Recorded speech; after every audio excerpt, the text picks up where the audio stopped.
I'm a longtime lurker of this thread. I can't sleep, so I thought I would share a story that happened to me about a year ago. For backstory, I'm a 30-year-old female on the petite side. I live on the East Coast, where the sunrise isn't until 6:30 or 7 in the wintertime. I worked opening shifts at Starbucks as a manager, and on these particular shifts, I picked up the girl that I opened with, because she lived close to the store and didn't have a car. This takes place at around 4:30 a.m. and it's very dark.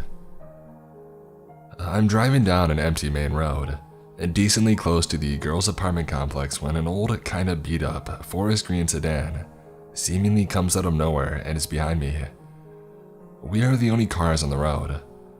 I turn on my blinker to turn at a light on the way to the complex, which is in a very dark area of town behind a bunch of offices and developments. I'm about 5 minutes away. The first red flag for me is how quickly the car turns on their blinker after I do. They start speeding up a bit. I speed up and they match my speed. I get a bad feeling, so I figured I would take an unexpected turn to lose them and circle back. As soon as my blinker turns on, so does theirs. Any turn I take, they are taking as well.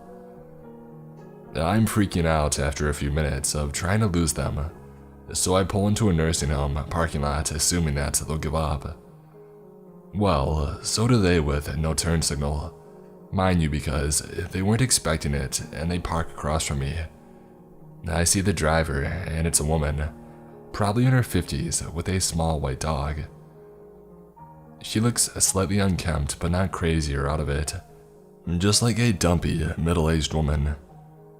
She rolls down her window, so I roll down mine and ask, "Is everything okay?" To which she replies in kind of a mumble, "I thought you were my friend. She has the same kind of car," or something along those lines. I've never seen her before, so I say, "Okay, I'm not, but no problem, have a good day," or whatever. Weird, but okay, fine. So I shrug it off and I go on my way. I wasn't too shaken up. If it had been a man, I would have straight up called 911 immediately. As I leave the parking lot, the woman started to follow me again. I'm close to the girls' complex on some very dark roads and I'm freaking out.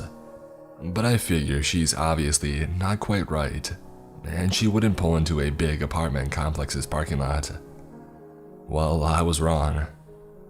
I'm at a stop sign right before the entrance, crazy lady behind me and all, when I noticed a red fox scurry by.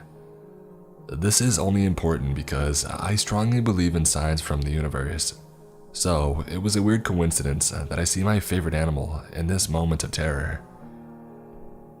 I pull into the complex parking lot, and the crazy lady parks next to me.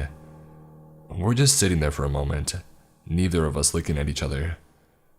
I lock my doors and roll down my passenger side window halfway, finger on the button in case anything gets weird. She rolls down her driver's side window, and I ask straightforwardly, "Why are you following me?" She then replies, "I'm following you," and then repeats what she had said to me at the last parking lot, that she thought I was her friend. It was very strange, almost scripted.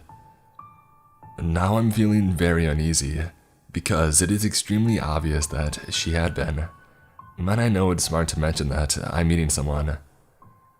So I say, "Well, I'm clearly not, and I'm here to pick up a friend, so I'm not sure what to tell you."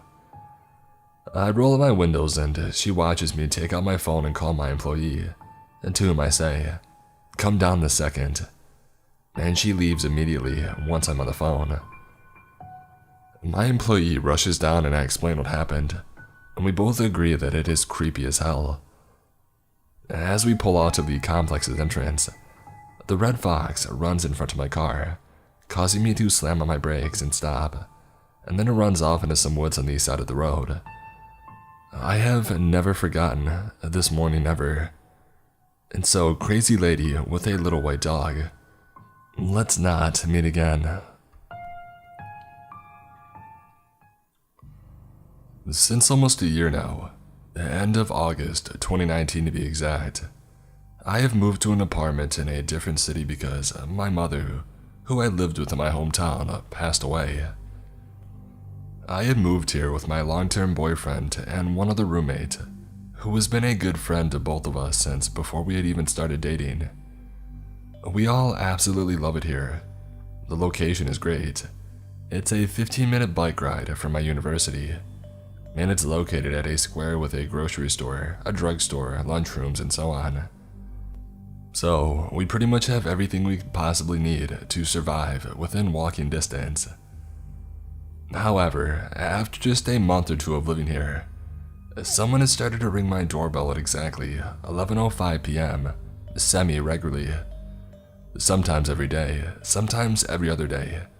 Sometimes there's a week in between, and sometimes there are a couple of weeks in between. But it is always at around 11:05 p.m., and every single time, I get no answer each time I ask through the intercom who it is. Except for one time, but I'll get into that in a bit. At first, I thought it were friends from one of the neighbors who accidentally rang the wrong doorbell. But after the fourth time, I grew suspicious.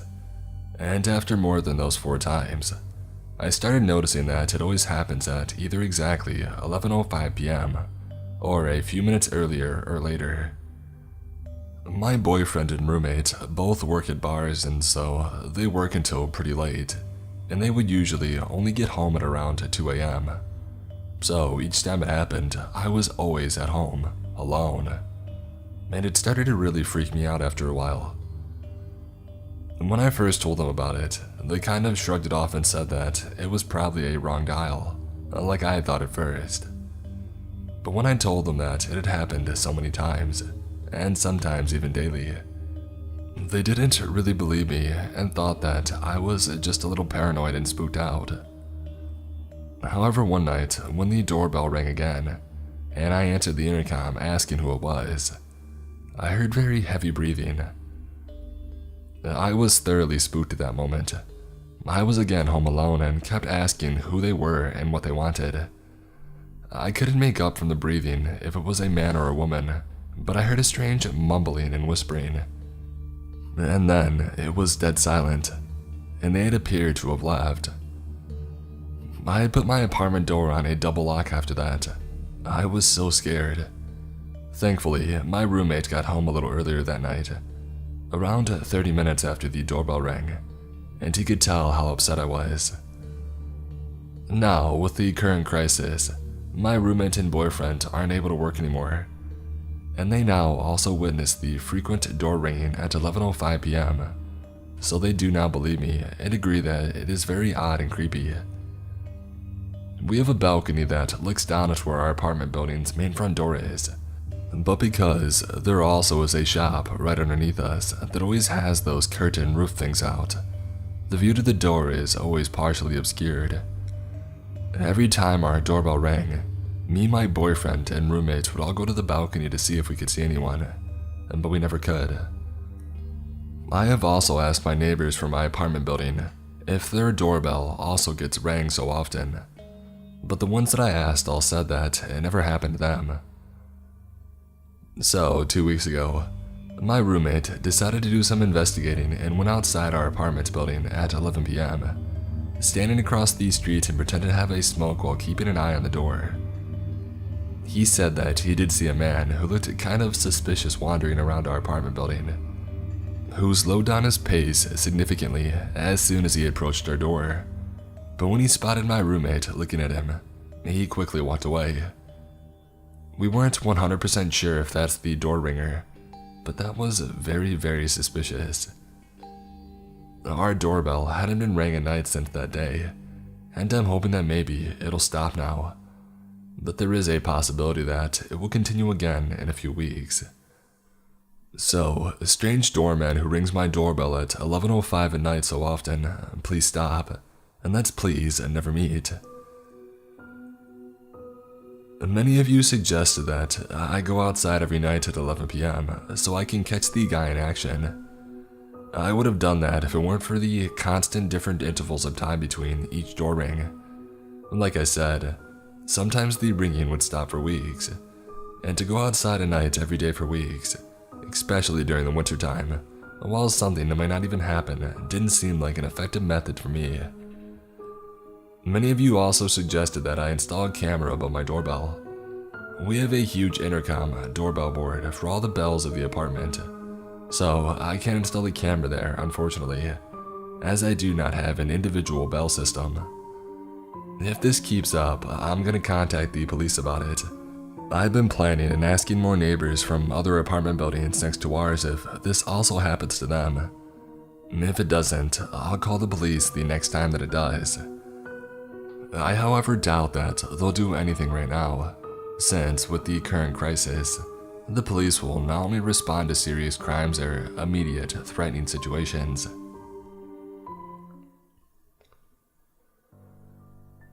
So, when I was in high school, I wasn't a very hardworking student.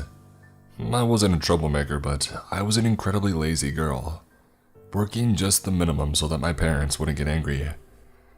I've always had some kind of easiness regarding schoolwork, and never knew what it truly meant to make any efforts. So, I spent all of my classes drawing on my copybooks without many consequences. My junior year math teacher, who was seen by everyone as uptight but very caring, he was pretty upset about this, as were many of my previous teachers. He wanted me to work harder. I wasn't bad at math. I got around a B or a B-, but sometimes my grades would be very low. During a parent-teacher conference, he told my mom that I was wasting my potential, that it was infuriating how lazy I was. My mom then replied that she agreed with him, and that she wouldn't blame him for pushing me harder to make me work harder. And from this day on, he did exactly what she told. In every math class, he would always question me first before everyone else, was always sitting next to me when we were doing exercises. During the test, he was always telling me, "You can do it." He made me feel incredibly uncomfortable because, at this age, no one wants to be the class's focus. My classmates started to realize that my math teacher was a little obsessed with me, and they were teasing me a lot about this. The last class before Christmas break, the math teacher threw a little surprise Christmas party. It was nice. He gave us chocolates and mock champagne, and we had a lot of fun. During the party, he poured me a glass of mock champagne, telling me that I deserved it, because I was doing a lot better. And it was true, I had moved up to around an A or an A-. I accepted it, but I didn't drink it entirely. I have diabetes and I already had too much chocolate. But during the next class, I was feeling really bad. I almost fainted and finished my last day of school before Christmas in the nurse's office. At the time, I wouldn't even think that it was because of the alcohol-free champagne. I thought it was due to my diabetes, that I indeed had too much chocolate, even if it didn't look like my usual crisis. A few weeks later, my class threw some kind of charity event. It was a class project and we were very proud of it. In my country, we don't have prom, so it was our occasion to wear pretty formal clothing and to dance together. The math teacher was invited, and he was helping some of the boys to attend to the bar. He served me an alcohol-free cocktail, but before I could even drink it, a classmate of mine, Flora, poured some vodka in it, even though it was forbidden to bring alcohol to the event. I was mad because, with my diabetes, I couldn't drink alcohol, so I told her that she just ruined the cocktail. At the time, I thought she did, but now when I think about it, I wonder if she didn't choose to drink it instead. The event ended pretty badly because of the alcohol Flora had brought. Some guys were very drunk and they started breaking things and so on, and Flora passed out because of all the alcohol that she had. This ended the event. Flora had been admitted to the hospital because her coma was pretty severe, and we spent the next day being lectured by all the teachers of the school. Flora got expelled from the school and never went again. I was very upset with her, And because of her, every event would now have been forbidden, and our project was a failure. We gave a very bad image to the association that we were raising funds for, so I kind of ghosted her and never asked her if she was doing better, etc. And now I feel bad about this, but at the time, I was immature. But because of that, I will never know if she was ill because of the alcohol or because of my cocktail. A few weeks later, I failed a math test. It had been a long time since I had done that, and my math teacher was very angry. He yelled at me in front of everyone, saying how much of a disappointment I was, that I was hopeless, that I would just end up living in a cardboard box under a bridge. Something was off. I was feeling it. He had a very weird look in his eyes. It chilled me and I couldn't help it. I started crying. He calmed down a bit and said that he would just give me an hour of detention, during which I will copy my lesson. I was a little surprised normally because detention is for bad behavior, not for bad grades. But I was a little relieved because it was a small punishment. My parents would never know. Indeed, I lived kind of far from my high school, and there was only one bus every night between my high school and my home at 5 p.m. And because of that, even when I finished at 4 p.m., I would never get home before 5 p.m. And when I've had detention between 4 p.m. and 5 p.m., my parents would never know. But then when he officially gave me the detention hour, he said that he wanted to be personally present, and it was only possible between 5 p.m. and 6 p.m. I was really nervous, because I would have to tell my parents to come get me at 6 p.m., and they would know everything. As I said earlier, I wasn't a troublemaker, so at first I planned to go to the detention hour, but during the day, my friends and I talked a lot about it, and I was feeling more rebellious because of the sensation of being supported by my friends. So I decided to not tell my parents that I was in detention, and that one of my friends would pick me up at 6 p.m. and drive me home. At 5 p.m., when heading towards the detention room, I was angry, mumbling that it wasn't fair to be in detention because of one and only bad grade. When I arrived in front of the detention room, I realized I was the only one waiting. I then realized that I would be the only student in detention, alone with a math teacher who was a little obsessive, and it was getting dark outside. It was during late winter, early spring, so the night was early. This was a big nope for me, and when I saw him coming, I panicked. I said something like, "Sorry, I have an emergency. I have to go now. I'll email the school for rescheduling my detention hour." And then I ran off. He started to yell at me that I had to obey him and go to detention, and that he would call my parents, and at this moment I didn't care. I sprinted towards the bus stop and caught my bus at the last second, and I went home. I was afraid that he would have called my parents, so when I arrived, I was shaking, but my parents greeted me normally, so I assumed that eventually he didn't call them. He never came back the next day, nor the next weeks. Eventually, I learned that he had quit his position. The school therapist came during an hour to ask us if we wanted to talk about the math teacher, but as nobody knew what was going on with him, we didn't have much to say, and the therapist left, and we never heard of him again. Until a few months ago, I became a teacher. Ironic, given my laziness when I was a teen. And one day, chatting with my coworker, I mentioned his name, talking about my weird, bizarre math teacher, and how I had skipped a detention hour. And one of my oldest coworkers went very pale hearing his name. In fact, a few days after the detention hour incident, my math teacher was arrested for having bad stuff from the dark web. Maybe my detention hour was really just a normal detention hour, and it would have went without a problem. But now, I will never know and will always wonder what would have happened if I would have stayed there and didn't catch the bus. And sorry, Flora, maybe you were expelled because of me.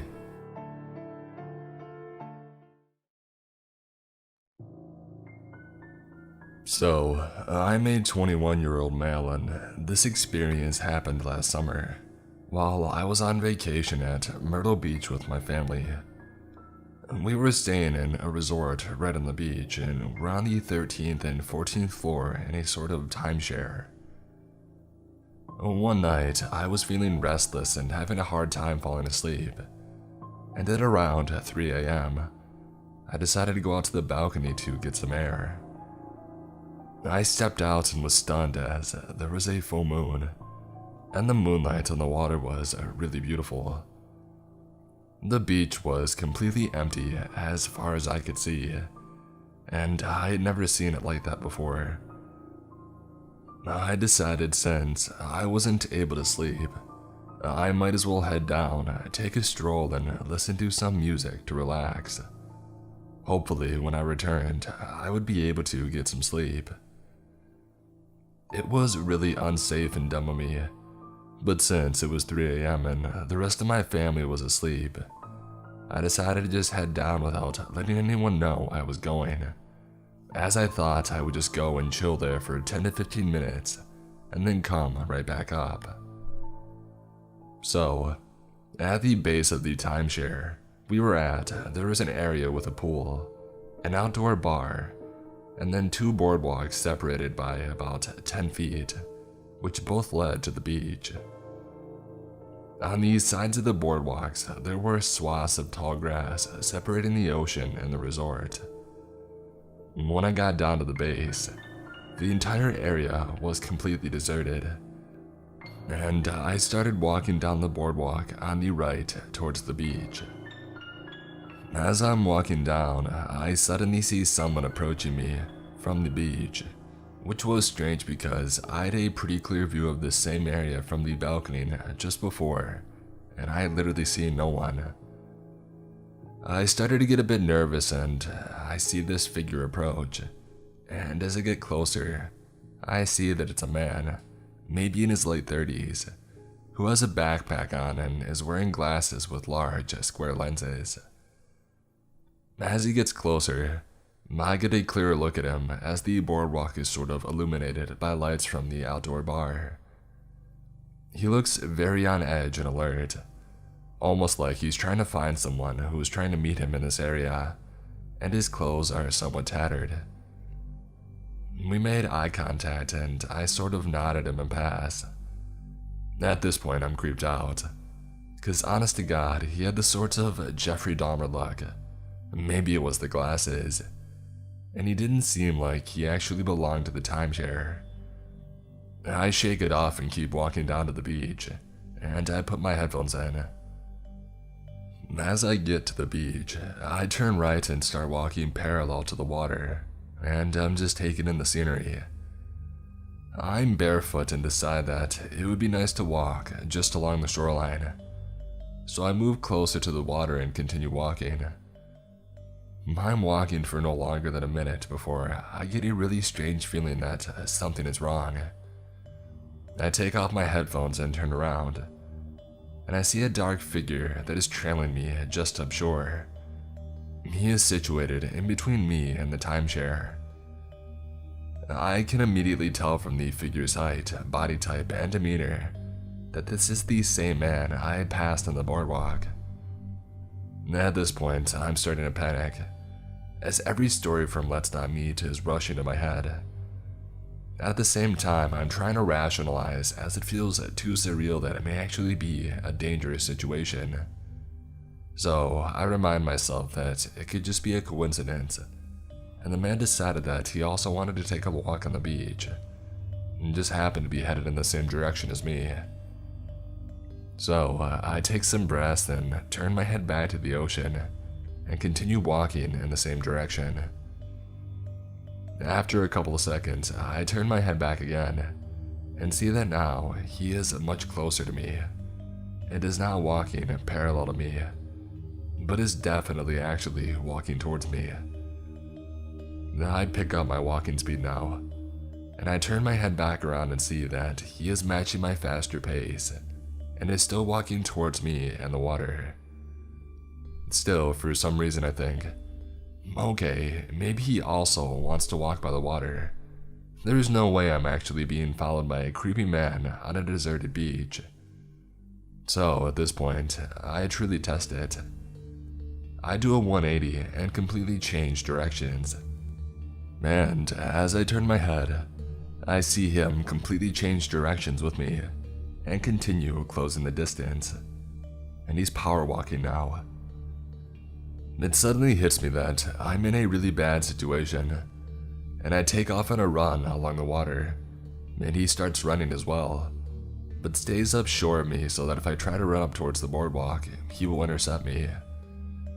I'm freaking out now and just keep running with no plan, but figure that I'm 20 and sort of fit. I should probably be able to keep running along the water and outrun him, and then find some other exit off the beach and either call my family or head back to the timeshare on the road. So I keep running, but he's keeping up with me. Man, this goes on for what feels like 10 to 15 minutes. The scariest part of all this, which I wouldn't have thought of, is it is completely dead silent. All I hear is my breath and the feet in the sand, and when I turn, I only see his shadowy figure up shore keeping pace with me. Suddenly, up ahead in the sand, I see a small blue light, and what looks like 4 people on the beach with a blanket. They're a bit up shore. I turn and look at the figure and bet even though they are up shore, I can beat him to these people. So I start sprinting towards them with hopes of quickly telling them what's going on so we can all confront him. I really use up my energy sprinting towards them, and as I approach, my heart drops. What I see is 4 guys in a blanket, with 3 or 4 handles of hard liquor surrounding them. 3 of the handles are empty, and the 4th is about half empty. 3 of the guys are completely passed out in the blanket, and the last is half sat up, obviously beyond drunk, with a sort of party hat on that has blue lights on it, and he's talking to himself.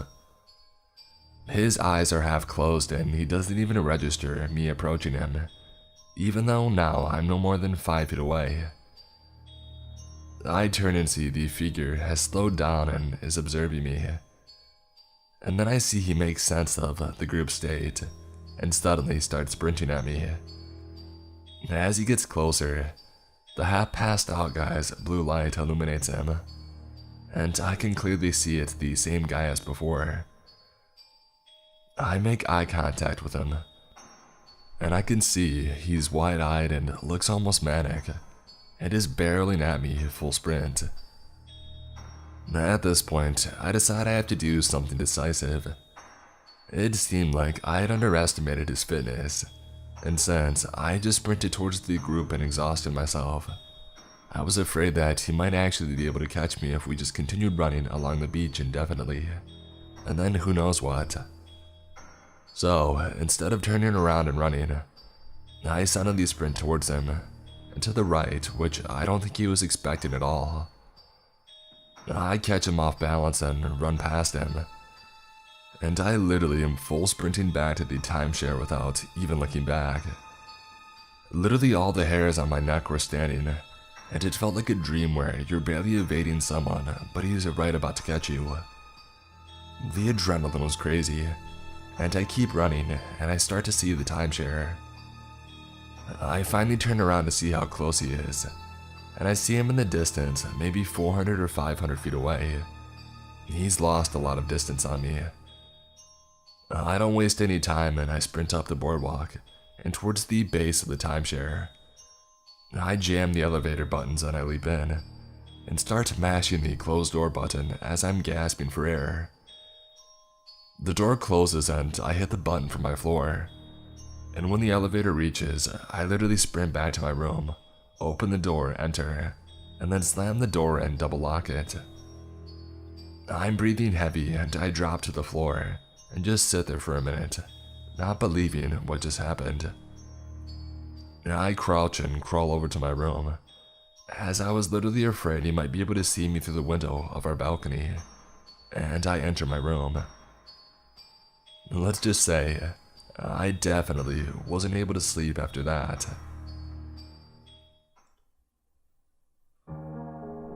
When I was 7 or 8, my family went to the beach and rented a room. We had the kind of rooms where you rent out both and they connect through a door. Like there's the doors to leave the room, and the doors to the other room. In the room connected to ours, there was this army family, a military dad, some kids, and a wife. My older sister was supposed to be watching me, as we were down at the jacuzzi during the evening. As we were playing and hanging out and just having a good time, I didn't get out much. I was naive and all around a little kid. And this mom literally sits in the jacuzzi with us. She starts talking to us and just making herself real comfortable. I was very naive as a kid. Eventually, we started talking books and she's talking about her kids, who are never even seen. And we're just having a good conversation. Really in depth, I felt like. My sister decides that she wants to go back to the room, but I don't. I wanted to stay and talk with the mom. So, my sister goes back to the room and now it's just 7-year-old me and some 40-year-old woman. It should have set off some creepy alerts, but it didn't. So, she starts talking about going and walking on the beach. It's like 10 p.m. and she wants to go walk on the beach and get shells. And being a kid, I thought it was a great idea. I'd get to walk on the beach at night. I felt so free and like a big kid. I didn't need my sister or anything. So, I run back to the room to tell my grandparents that I'm walking on the beach with Sue, or whatever her name was. I remember my grandmother reading her book, barely listening to what I said. She just shooed me off. It's important to know that I didn't live with my parents. So, I start walking down the creepy motel corridor. Really, it was a dark, dim stairwell at a cheap motel on the beach. So, I'm going through the stairwell like something out of a movie. Too bad, I've never seen this movie. So, I'm walking through the stairwell. The mom's way at the bottom telling me to hurry up and this and that.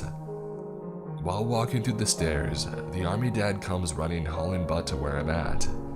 And he told me, "Your mom is calling you. It's really important, we gotta go." And he basically grabbed me by my wrist, softly, not aggressively, and led me back to our room. He knocked on the door and explained what had happened. I never thought much of it until about a year ago when it came back to me. This woman was leading me away to the beach alone at night, and this army guy had a terrible feeling in his gut, so we intervened. When he said my mom was looking for me, as I don't live with my mom, it set off some alarms in my head. It's when I realized something was up. So I didn't resist going back to my family. As a kid, I knew since he was saying my mom wanted me that it was important. I just knew something was up because I don't live with my mom. I'm now 20 years old and I truly believe that mom was trying to lure me away to do God knows what. And this army dude had a bad feeling and saved my life. Thinking back, I get such a bad feeling all throughout my body. I know now I wouldn't have made it back from that beach trip. Thank you, army dude. Your gut feeling and having a watchful eye saved something terrible from happening. That woman was creepy, and I never saw her kids. This happened on a beach in the Philippines about 2 years ago. Me and my friends decided to take a quick vacation to let off some steam from work. On our first night, we decided to drink just outside of our hotel room. We got a little tipsy and one of my friends decided to take a walk on the beach to try to meet some other tourists here. I had a bad feeling about what might happen to him since he was already drunk, so I decided to join him together with another friend. He said that he wanted to visit the rock formations, which was a known hookup spot since the place was dark, and there was no other establishment on that part of the shoreline.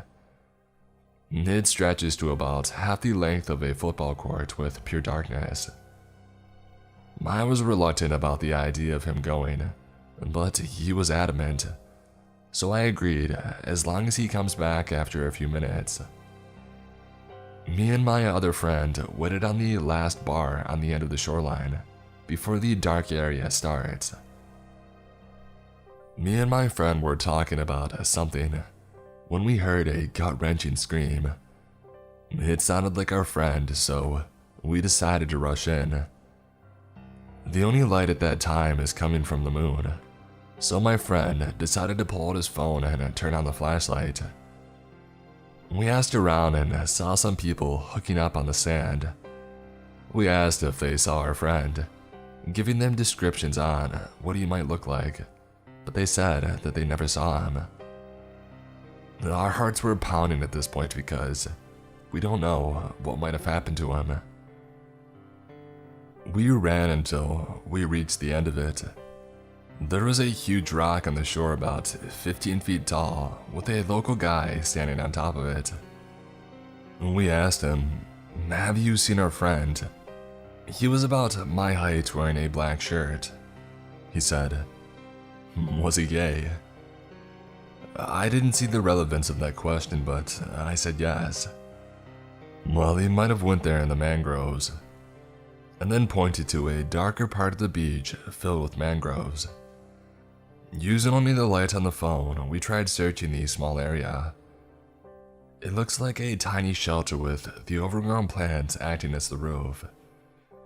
When we turned back, the guy on the top of the rock is already walking towards us. And then two more guys popped up behind him, probably hiding behind a huge rock.